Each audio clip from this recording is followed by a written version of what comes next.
Let's get this over with. There are some essential themes in this movie that have been overlooked with the passage of time due to the negativity that the movie has been bogged down with. Now, don't get it twisted.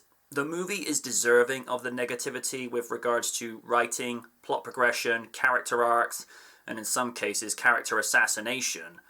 But I do feel like the themes are worth exploring, and they are family, maturity, humility, and death. Family is a very key theme in which Bruce has been searching to build a family since the loss of his parents, and throughout the movie you see him struggle with the possibility of losing the one father figure he has left in Alfred, and the trouble he has keeping Richard in line with his reckless behaviour as Robin. Robin's arc has humility and maturity as he screws up in the movie when he's supposed to keep his mind on the job when he's distracted by poison ivy, and how he gets frozen by freeze when leaping before looking. He comes to realise near the end that he should trust Bruce's judgment, and he wises up when they go to tackle Ivy and then freeze when Batgirl enters the equation. Death is apparent in this movie, with Victor's motives in trying to obtain the funds and means to save his wife Nora from an advanced stage of McGregor syndrome, and Alfred is struggling with his health throughout the movie with a much earlier stage of the disease. What lets this movie down is the amount of puns that are in the script, and most of them come from Poison Ivy and Victor Freeze. Now, like most good-humoured people, I like a good pun here and there. I mean, who doesn't? But when it's the majority of your script, then it becomes jarring. Whereas the previous entry in the series kept puns to a bare minimum or to where they would get the most effect, in this, they were being thrown whenever and wherever. If this were a Saturday morning cartoon akin to that of The Batman, then I would expect that, as that show was much more lighthearted.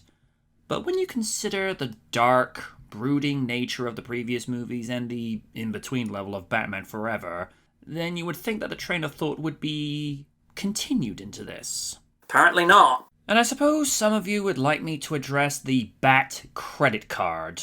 Very well.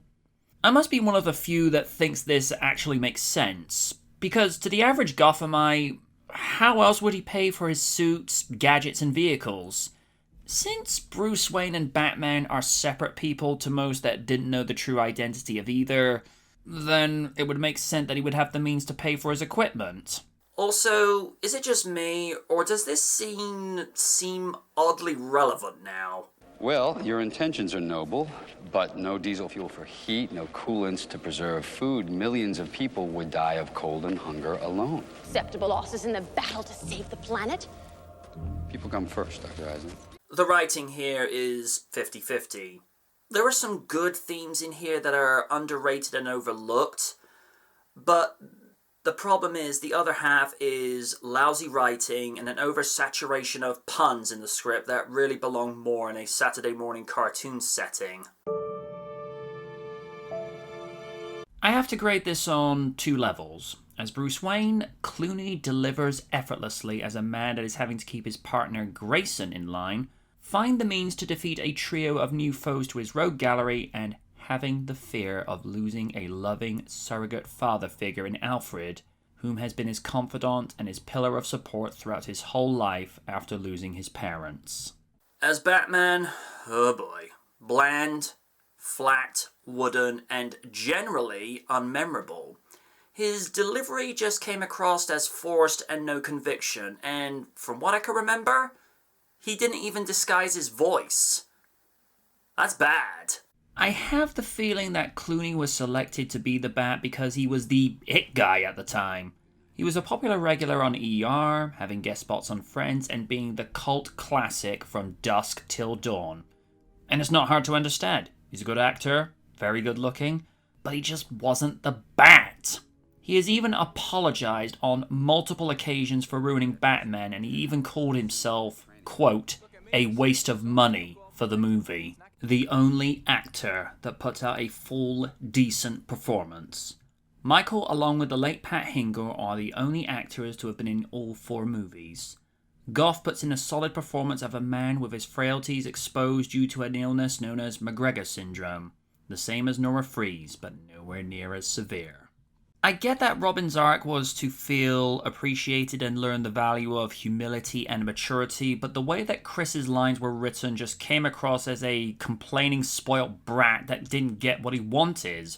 Whereas in Batman Forever his performance felt genuine and natural, this sequel his performance was just whiny and obnoxious.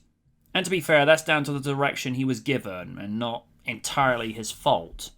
Additionally, Christian Bale did audition for the role of Robin in this movie. That would have been different. And now for some strange weird reason I'm picturing him doing his bat growl as Robin. The first of two characters to be inaccurately adapted. The only thing the script gets right is that her first name is Barbara, like in the comics. But in this version, she is Alfred's niece. When anyone and their mother would be able to tell you Batgirl is the daughter of Commissioner Gordon, Barbara Gordon. Aside from the scenes Alicia shares with Michael Goff, her delivery and acting just comes across as wooden and uninspired. If this were a Saturday morning cartoon where all-out ham is expected, then this would have fit Uma Thurman like a handmade glove. Although, come to think of it, the performance that Diane Pershing gave in Batman the Animated Series as this sultry femme fatale was way more credible and convincing, as she didn't oversell what she did and played it more subtly. And besides, Mark Hamill was providing more than enough ham for everyone. Also, this line was too cliché, even for me. Curses! Ugh. This may surprise you.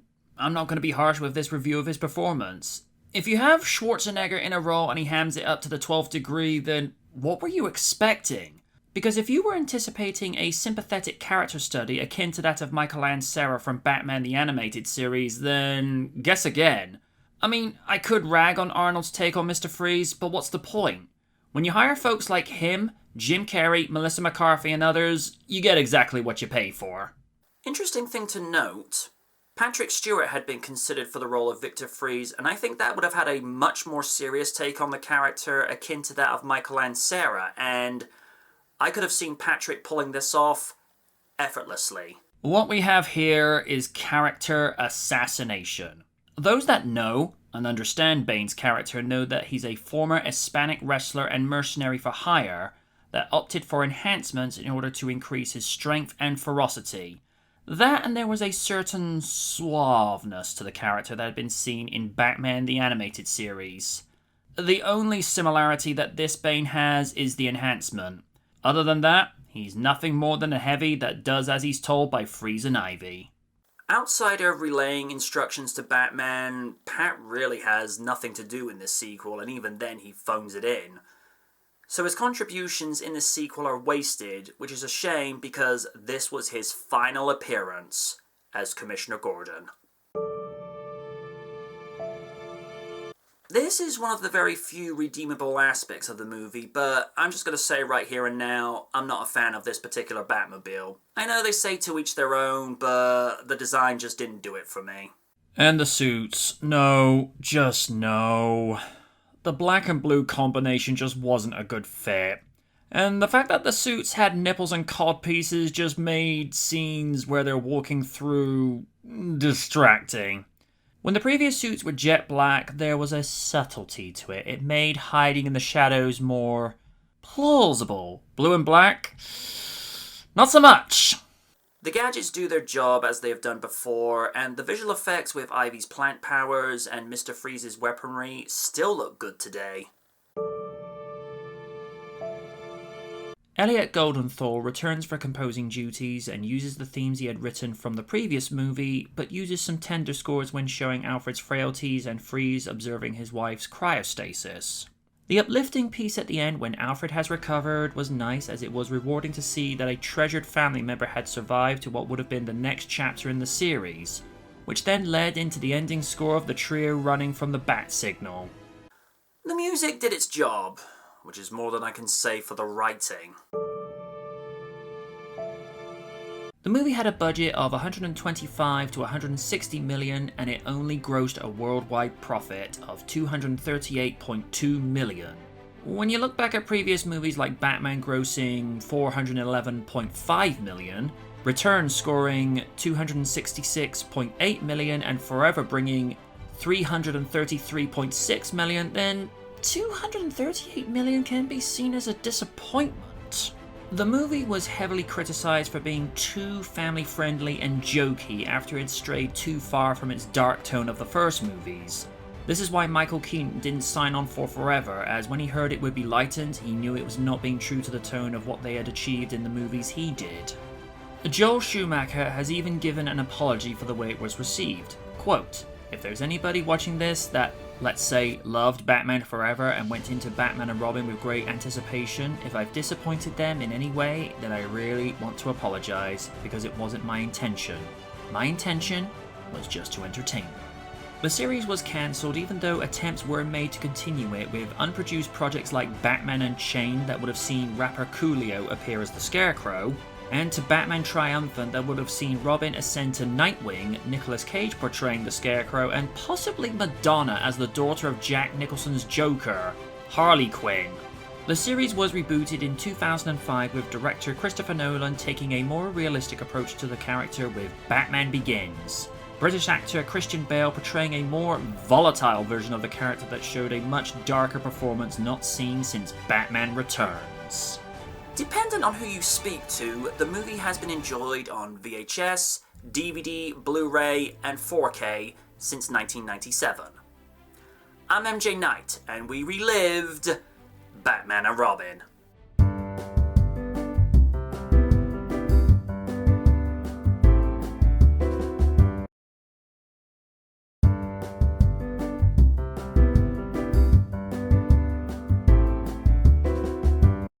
You know, there are some essential themes that have been overlooked over time with the way this movie has been bogged down with negativity. Don't get it twisted, the movie is deserving of the negativity with regards to writing, acting, plot progression, character arc, and in some cases, character assassination. But I do feel like the themes are worth exploring with regards to family, maturity, humility, and death. You distracted me. See folks, this is the real enemy. My phone just decides to go into standby mode. I am going to ruin MJ Knight's review like I ruined Batman movie with themes. Freeze in hell. Doing Arnold's voice really hurt, especially in humidity. I have one weakness with my freeze. Blood falls humidity. Curses! And there's Wynn going, "Oh, be still thy beating heart. You're competing on the level of Mark Hamill." And she goes, "MJ, I do not sound like that." And there's Rain going, making Raiden sound more like Will Smith. All that's missing is for him to throw Jazz out the building. Don't tempt him, he'll do it. And all that's needed for Sonic is the part goes, "Oh, that's no good." First scene, and I'm into blooper territory already. Death is apparent in this movie, with Victor's motives in trying to obtain the funds and means to save his wife Nora from an event. I just got to it. Get to the exit! I need to stop doing these. I'm in the blooper reel. Seriously, doing Arnold's ham impressions really torques on the vocal cords. Although imagine Mark Hamill doing Freeze's lines. Actually, no. Wynn got too many jollies from the idea of Mark Hamill voicing Batman. Let's not and say we did. And Liz is like, "Thank you. And Wynn's like, Raiden's like, "To the shelter." Additionally, Christian Bale did audition for the role of Robin in this movie. That would have been different.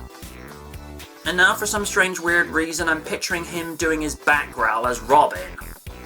"Holy rusted metal Batman!" You have like Clooney's Batman going.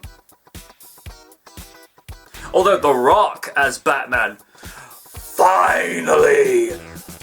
The Batman has come back to Gotham! And they're like, Bruce?